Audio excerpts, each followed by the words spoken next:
मित्रांनो नमस्कार, कसा आहेस तुम्ही? बरं आहे. माझं नाव डॉक्टर दिनेश सोनी आहे. जय भारत, जय महाराष्ट्र. मित्रांनो आजचा टॉपिक डिवोर्सबद्दल आहे. मित्रांनो, काय तुम्हाला माहिती आहे का?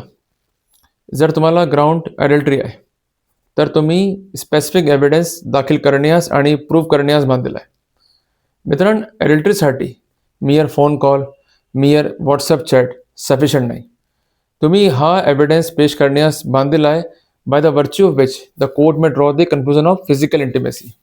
जर प्रकरणात कोणत्या साक्ष फिजिकल इंटिमेसीबद्दल नाही, तर तुम्ही सक्सीड होऊ नाही शकत. मित्रांनो लक्ष घ्या, ॲडल्टरी केससाठी तुम्ही स्पेसिफिक डायरेक्ट एव्हिडन्स किंवा सर्कमस्टॅन्शियल एव्हिडन्स दाखल करण्यास बांधील आहे. त्यामुळे कोर्ट निष्कर्ष ड्रॉ करू शकत आणि निष्कर्ष ड्रॉ करण्यासाठी कोणत्याही एव्हिडन्स तुम्ही दाखवून नाही किंवा दाखवेन पण एव्हिडन्स कलम 63 BSA कायद्यानुसार ॲडमिसिबल नाही, तर तुम्ही सक्सीड होऊ नाही शकत.